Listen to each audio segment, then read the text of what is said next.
2020 में हो रहे बिहार विधानसभा चुनाव में दो चीज़ों पर मेरी राय बिल्कुल साफ हो गई। पहला, सोशल मीडिया बहुत ताकतवर है और दूसरा, प्रिंट मीडिया की जो पत्रकारिता है ये अब धीरे धीरे समाप्ति की ओर अग्रसर है।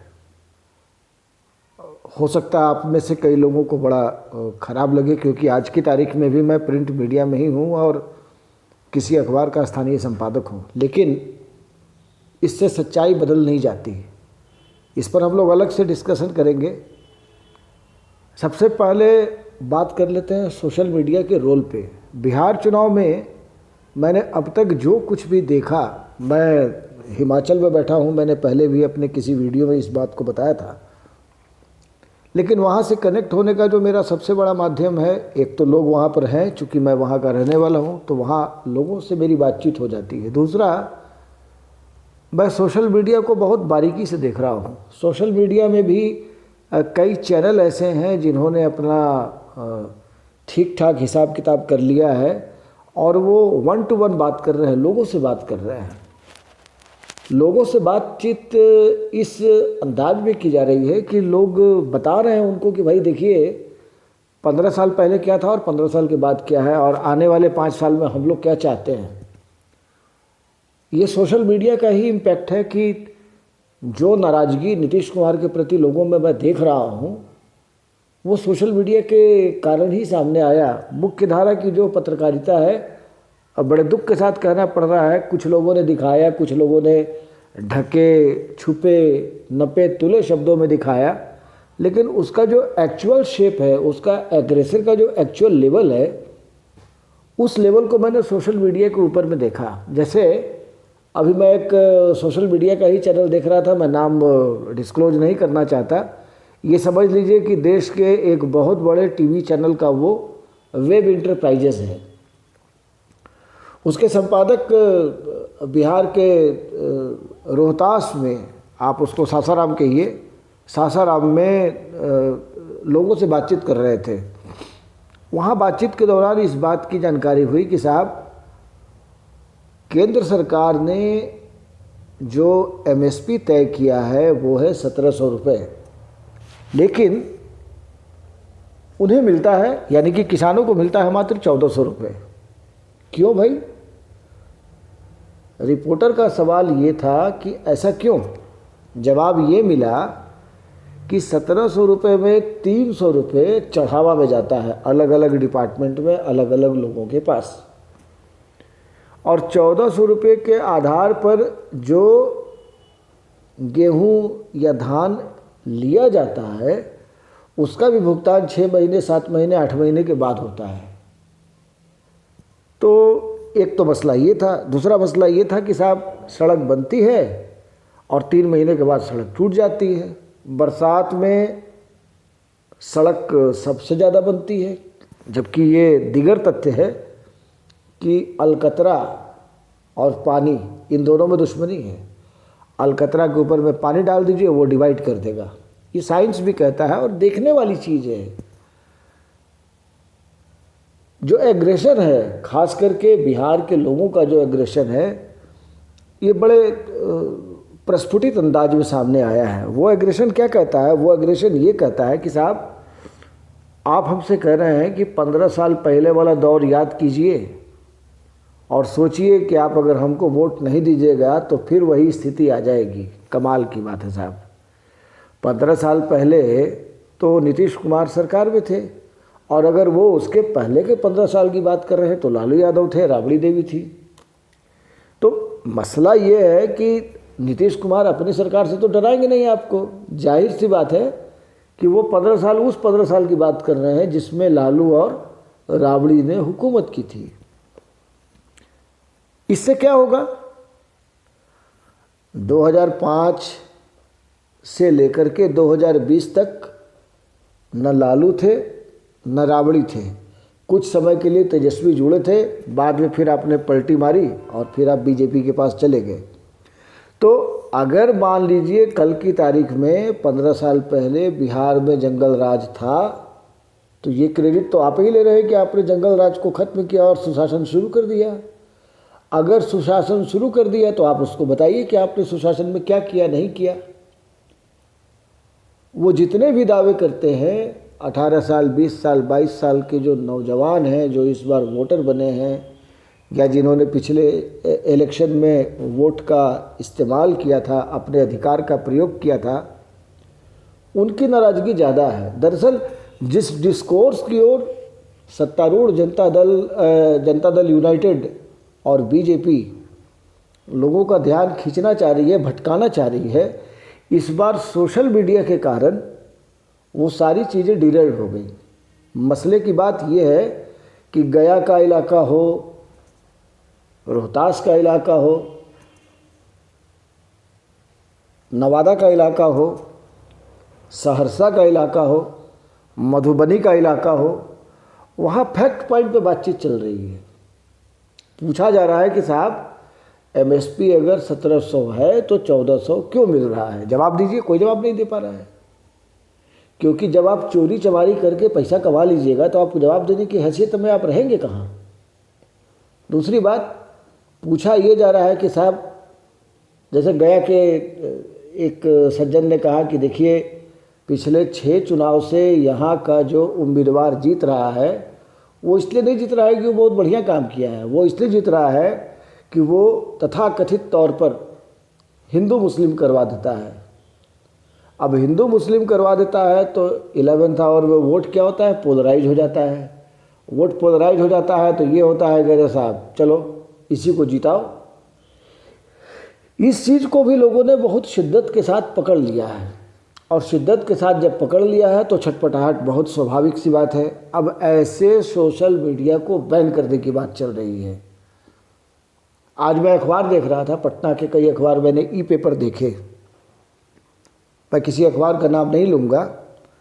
एक अखबार की हेडिंग ये लगी थी कि साहब नीतीश कुमार कह रहे हैं कि इस बार अगर सरकार में आए तो राज्य में नई नई तकनीक लेकर के आएंगे। वाह भाई साहब वाह! इस बार आपको अगर फिर से लोगों ने मुख्यमंत्री बना दिया तो आप राज्य के विकास के लिए नई नई टेक्नोलॉजी लेकर के आएंगे। इसके पहले के 15 साल आप क्या कर रहे थे? इसके पहले के 15 साल में आप क्या कर रहे थे? और ऐसा क्या हो गया कि आपको 2020 में चुनाव जीतने के लिए तकनीक लाने जैसे वादों का इस्तेमाल करना पड़ रहा है? लोगों को रोजगार देना एक बड़ी चीज़ है, वो तो आप दे नहीं पाए। तो अब आप लोगों को गुमराह करने के लिए कह रहे हैं कि अब नई नई तकनीक लेकर के आएंगे। अच्छा, उन नई तकनीकों के बारे में आपने कोई जानकारी नहीं दी। एक पुछल्ला आपने छोड़ दिया, एक शिगुफा आपने छोड़ दिया कि नई नई तकनीक आएगी। बहुत सही बात है, क्या तकनीक आएगी इसका कोई अता पता नहीं, अता पता लापता। कल ही सोशल मीडिया के एक बहुत बड़े चैनल पर जनता दल यूनाइटेड के बिहार के एक प्रवक्ता को मैं सुन रहा था। उनसे सवाल ये पूछा गया कि जंगल राज बार बार क्यों कहा जाता है? प्रवक्ता ने कहा कि अरे साहब, आप तो इतने सीनियर जर्नलिस्ट हैं, क्या आपको नहीं मालूम है कि अब जो विज्ञापन अखबारों में दिख रहा है पहले ये नहीं दिखता था लालू राज में। क्यों भाई? क्योंकि लालू राज में न तो सर्विस सेक्टर एक्टिव था, न बिजनेसमैन का बिजनेस होता था, और ना ही कारपोरेट का कोई चीज़ यहाँ पर पहुँच पाता था, तो विज्ञापन देते कहाँ से? और अगर बाय द वे किसी ने दे भी दिया हिम्मत करके तो अपना टेलीफोन नंबर नहीं देता था। पत्रकार ने पूछा भाई क्यों, बताओ? बोला कह रहे उनको डर था, उनको डर ये था कि अगर हम अपना टेलीफोन नंबर दे देंगे तो बलबस्ती हमसे पैसा वसूलेगा, रंगदारी मांगेगा। मतलब इस किस्म के तर्क जनता दल यूनाइटेड के लोग दे रहे हैं। देने का उनके पास कारण है। जनता दल यूनाइटेड के प्रवक्ता का ये कहना था कि आज की तारीख में आप देखिए बिहार से जितने भी अखबार छप रहे हैं सब में विज्ञापन है। पहले ये विज्ञापन नहीं होता था। इसका मतलब क्या हुआ कि कारपोरेट भी खुश है, बिजनेस भी अच्छा चल रहा है, सर्विस सेक्टर भी बढ़िया है और सरकार भी अच्छा काम कर रही है, इसलिए विज्ञापन दिया जा रहा है। लेकिन इसके भीतर के वर्ग को अगर आप समझने की कोशिश करेंगे तो ये विज्ञापन इसलिए दिए जाते हैं ताकि आप सरकार के खिलाफ एक शब्द भी चू ना कर सकें। ये मैं उत्तेजना में नहीं कह रहा हूँ, ये सारे अखबारों को लगातार देख रहा हूँ और देखने के बाद इस निष्कर्ष पर पहुँचा हूँ कि अखबारों का मुंह बंद करने के लिए विज्ञापनों का प्रवाह बढ़ाया गया है। सरकारी विज्ञापन कितने आते हैं, नहीं आते हैं, मुझे इससे कोई लेना देना नहीं है और न ये मेरा सब्जेक्ट है। लेकिन जनता दल यूनाइटेड के प्रवक्ता का जिस तरीके से इस बात को प्रेजेंट करने का जो उनका तरीका था, उसका मतलब ये हुआ कि साहब अब तो रामराज आ गया है।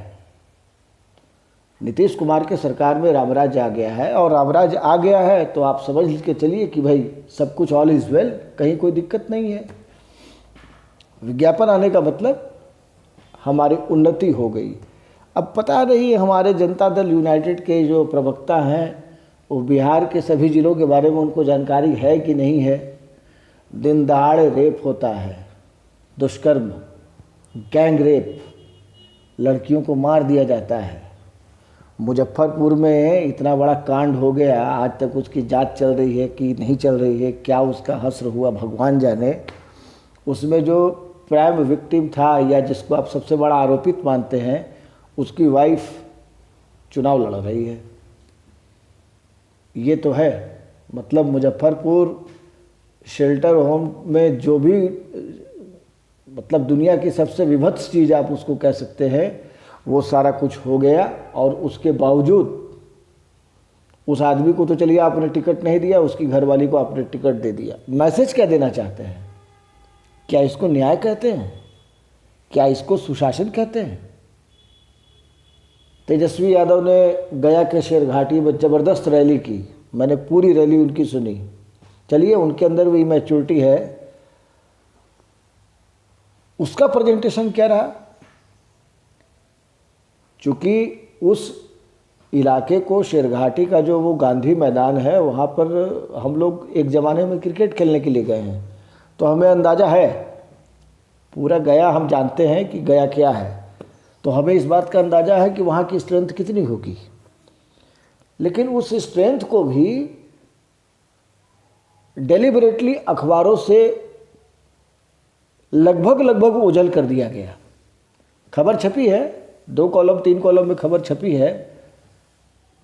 अब चूंकि आपको नीतीश कुमार को अपर हैंड पे रखना है, तेजस्वी उनके मेन पोजीशन है, तो नियम तो ये कहता है कि आप दोनों को साथ में लेकर के चलिए, इक्वल दीजिए। अगर किसी को 4 कॉलम दे रहे हैं तो दूसरे को 3.5 कॉलम 3 कॉलम दीजिए। यहाँ तो आपने पूरा का पूरा मामला ही गायब कर दिया। नीतीश कुमार 4 कॉलम छप रहे हैं और 2 कॉलम में तेजस्वी छप रहे हैं। ये तो भला हो सोशल मीडिया का, जिसने कई यूट्यूब चैनल्स पे उसको लाइव कर दिया, लोगों ने देखा। और बिहार के लोग इतने बेवकूफ़ नहीं हैं। पॉलिटिकली बिहार के लोग खास करके 2020 के चुनाव में जिस तरीके से बिहार के मतदाताओं ने सवाल पूछना शुरू किया है, बहुत मज़ा आया। देख के संतुष्टि भी हुई कि कम से कम लोकतंत्र को जिंदा रखने के लिए, और वैसे भी वैशाली गणतंत्र की जननी मानी जाती है, तो लोकतंत्र को जिंदा रखने के लिए जितने सवाल जरूरी थे, बेशक वो चुभते हुए ही क्यों न थे, वो सवाल पूछे जा रहे हैं। दुख इस बात का है, और बहुत ज़्यादा दुख है, कि हमारे टीवी चैनल और तथा कथित 75-80 साल से छपने वाले समाचार पत्र, दैनंदिन के समाचार पत्र, दैनिक समाचार पत्र, उनमें इन चीज़ों का मतलब मुझे तो पूरा का पूरा उसको लोप ही कहना मान लीजिए आप, वो लोप ही दिखाई दे रहा है। ये कम से कम लोकतंत्र के लिए ठीक नहीं है। इस बात के लिए खुश होने के पर्याप्त कारण है कि सोशल मीडिया अपनी भूमिका बहुत तेज़ी के साथ और बहुत बढ़िया तरीके से निभा रहा है, बिना किसी गाइडलाइन के। और ये उतने ही त्रासद का विषय है कि जो स्थापित पत्र पत्रिकाएं हैं, जो टेलीविज़न चैनल हैं, वो इस लड़ाई को एक तरफा करने में कोई कसर नहीं छोड़ रहे हैं, कोई कसर नहीं छोड़ रहे हैं।